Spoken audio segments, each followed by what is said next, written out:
Today's guest is Yuri Elkaim. Yuri believes new coaches and health entrepreneurs starting out should do 3 things in order. Number 1, create an impactful coaching product that gets results. Number 2, use paid advertising to get these clients in the door and get results for them. Number 3, then ride the wave of all your organic traffic flow. Building a business from scratch with just organic, aka accidental, marketing efforts can work, but it may take ages. Paid traffic gets you found more quickly than organic. Let's learn all about it. Hi, I'm Erin Power. And I'm Laura Rupsis. We're certified health coaches, and this is Health Coach Radio. This podcast is about the art, science, and business of health coaching.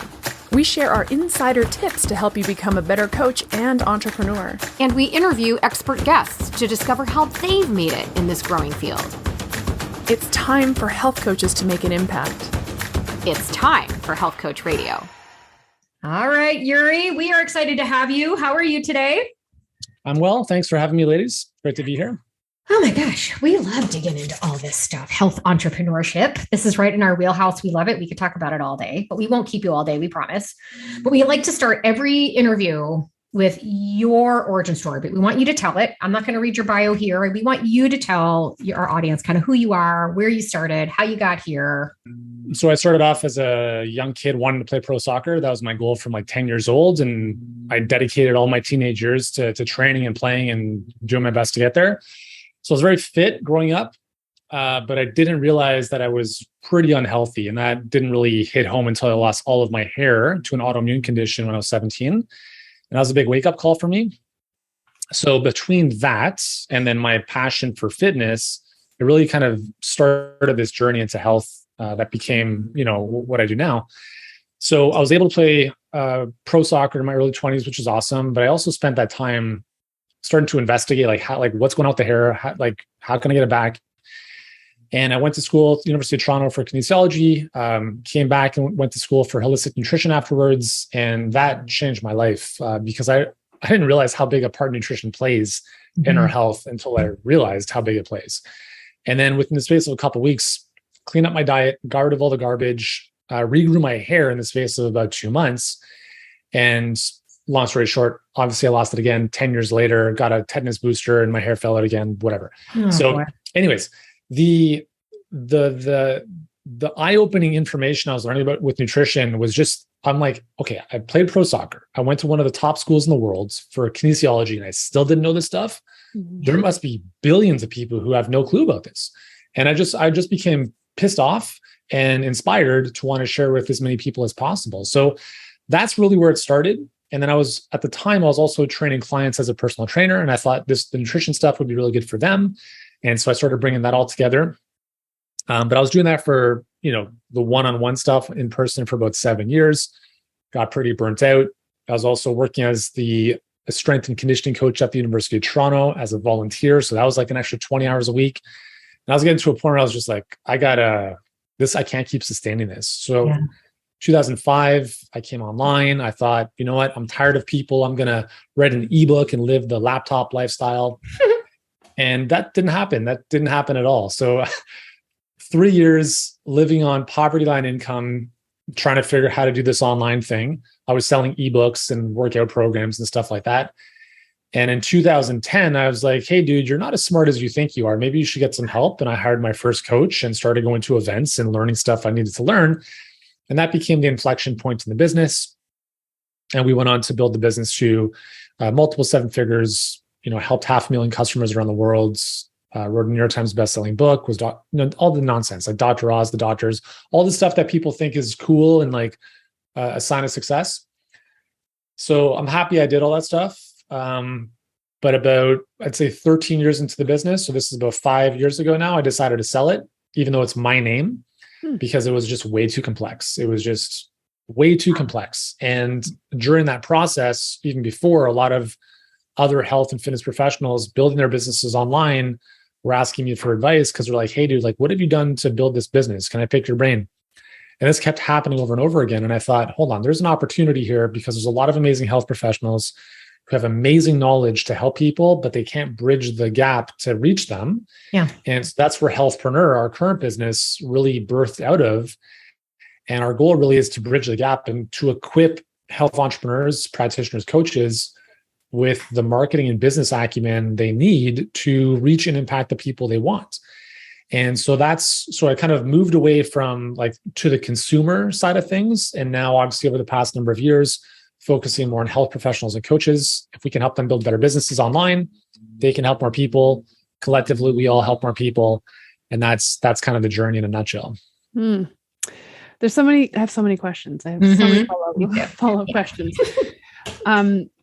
But I'll start with I'll sort of frame up the big one, which is, so as educators, Laura and I are educators of health coaches. We train and certify health coaches who then go off to do big things. And just like you, and just like all of us, we had this health transformation that made us angry, and we want to scream it from the rooftops and help people, make an impact. And that's honestly the origin of, I think, almost everybody who gets into this line of business. But then where they fall down is, I don't know where to find clients. And we hear that verbatim from our students. Okay, I'm certified.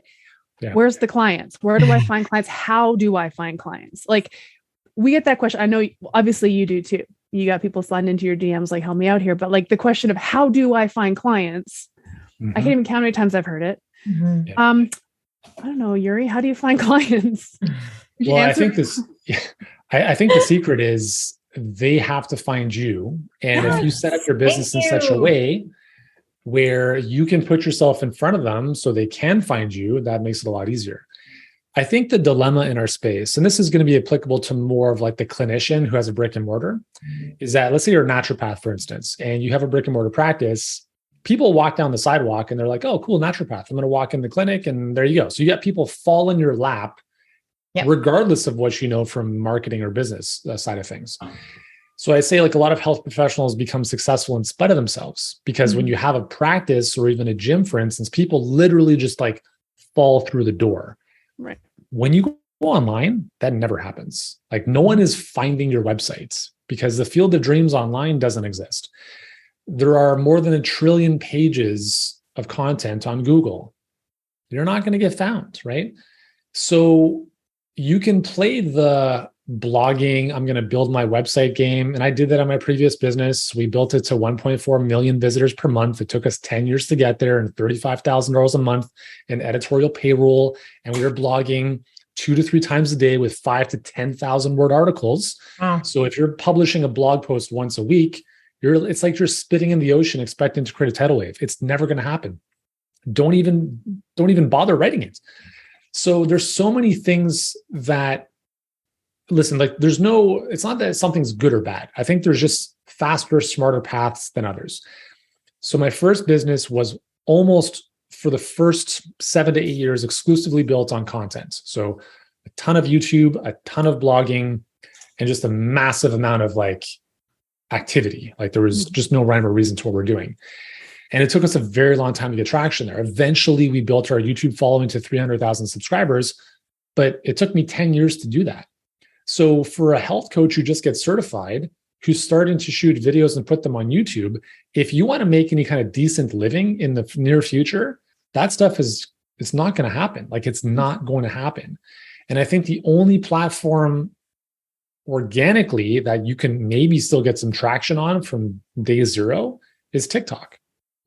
And that's slowly but surely going away because TikTok's ad platform is becoming bigger now.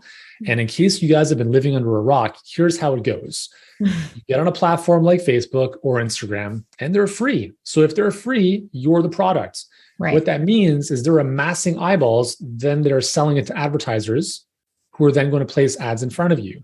This is 100% going to happen on TikTok. It's 100% going to happen on the next social platform.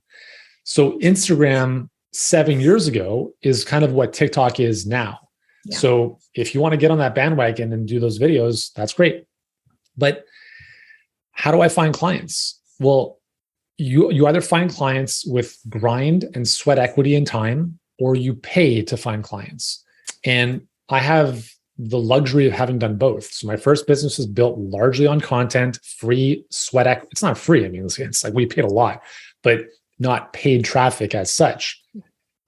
Paid traffic, when we started Healthpreneur, I was like, all right, so I never want to build that kind of business again that we had. It's way too complex. We had hundreds of funnels, way too much nonsense happening. I'm going to do one thing only. I'm going to do it extremely well. And I'm going to look at how do I get in front of clients as fast as possible. And I looked back in my previous business and I said, what's one thing that we did that just every single time we did it worked really well? And for me, it was a webinar, because I'm like, I love teaching. And if I can use that to also convert people, that sounds great. And so Healthpreneur's whole business model is built on paid traffic, two-way webinar. And from there, people can book a call to speak with you. So there's a lot of nuances to make that work properly, obviously. However, the beautiful thing about this, and this is why I'm so passionate about this, is that most of our clients are not well known. Most of our clients are not nutrition celebrities. I mean, we've worked with a handful who are very, very well known, but most of our clients are just very good at what they do. They have no social following in some cases. Some of them do. They, don't even have a website other than maybe their practice if they have one. And we're able to have them come in and help with their messaging, their positioning, et cetera. And at the push of a button, when they're ready, we can launch ads that get in front of their exact people. And within the space of a couple hours or a couple days, they're enrolling clients. Cool. And that levels the playing field.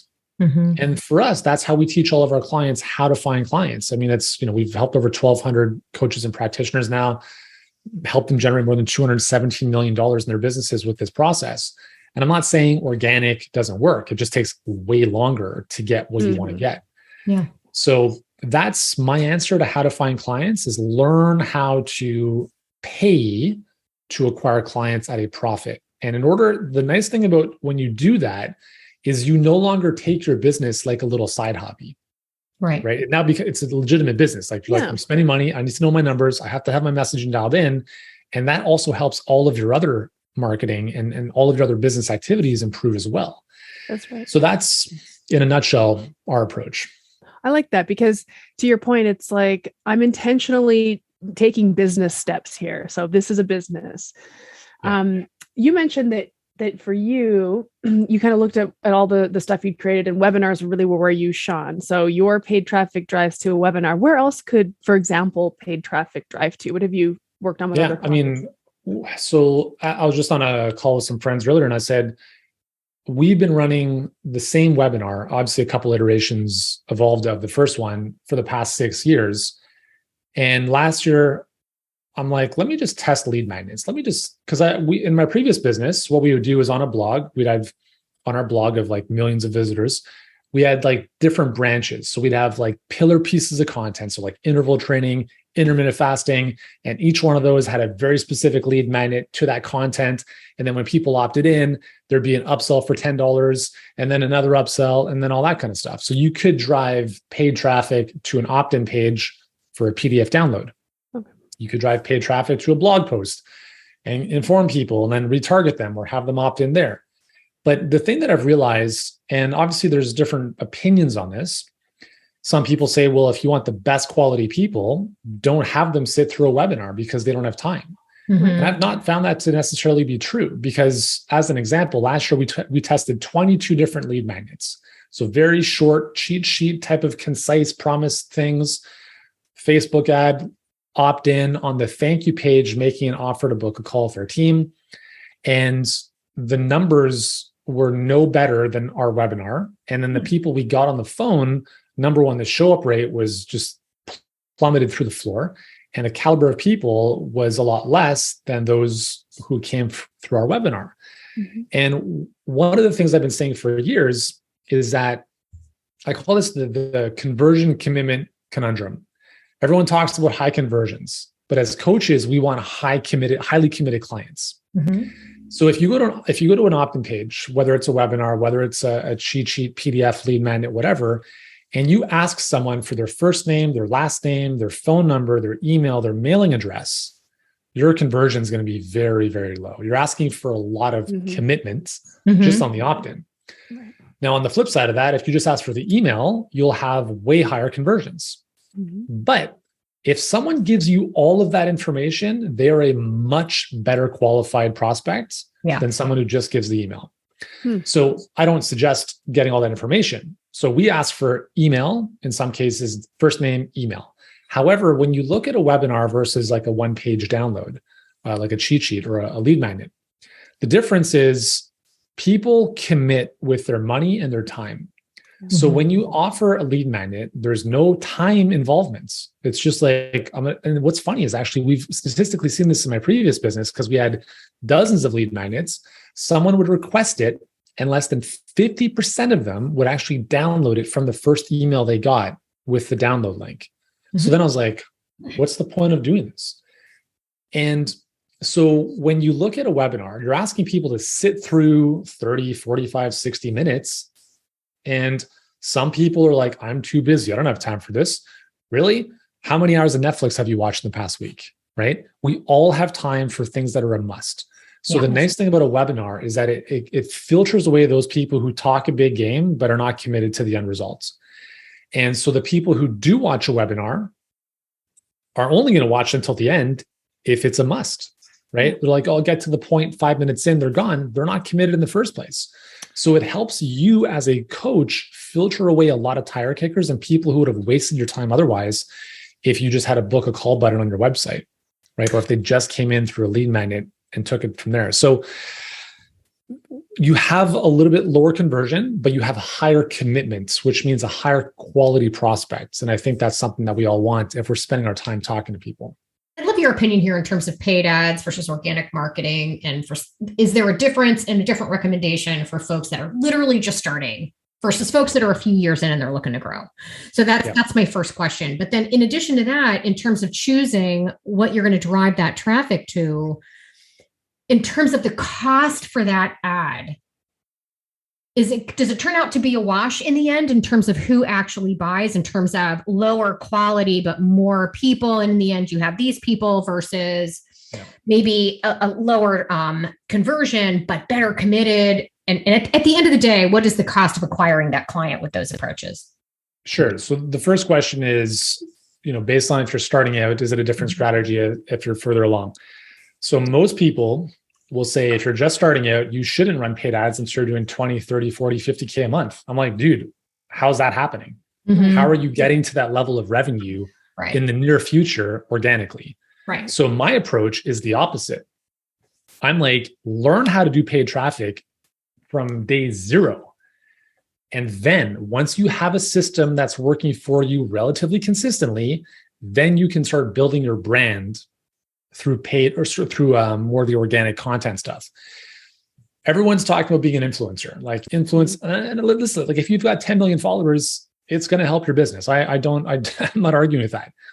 My approach is build your income first, then your influence. Because when you look at the most influential people, let's look at The Rock as an example. What a lot of people look at is they're like, oh, The Rock has, I don't even know, like 50 million followers on Instagram. But what they don't think about is that that's not where he started. He started off as an underpaid CFL football player who was dead broke and then became a wrestler and then became, a Hollywood actor, etc. So he had to earn his income. He had to earn his way, earn his right to become a person, number one, that obviously was making money. And then in that process became more influential. And that took him, that's like a 20 plus year process. So naturally, obviously, when he goes on social, he's going to crush it relative to if he had started on Instagram as a dead broke football player 25 years ago. And this is what people don't understand is they look at, the celebrities of the internet world. And a lot of them have a big focus on social now, but most of them didn't start there. They built businesses that were different from what they're currently doing. And that help them become who they are now to become more influential.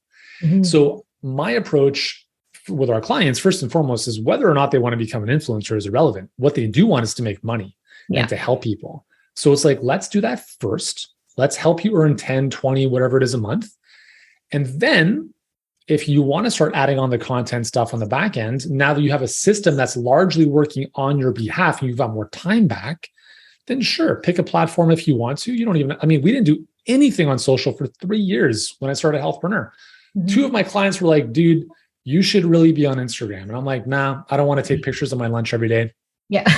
And I was like, just maniacally focused on doing one thing extremely well.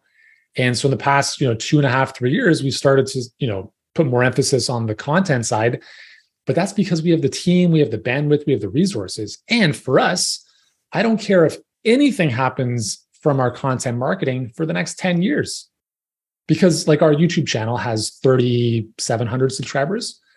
I don't care. I'm building our YouTube channel for 10 years down the road. Yeah.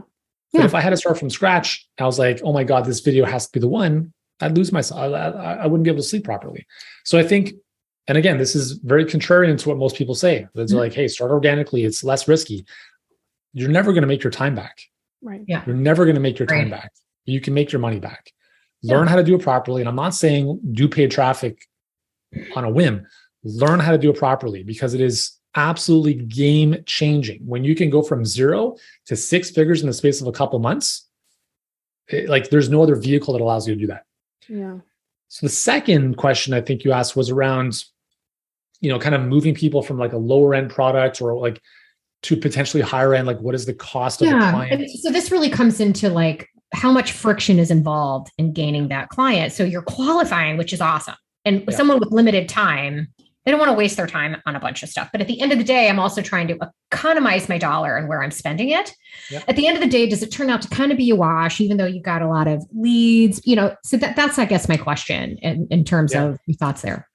So naturally, my recommendation, if you're running paid ads, I don't think you should run paid ads for anything less than $2,000 in terms of your program cost. So like in terms of what it would cost someone to work with you.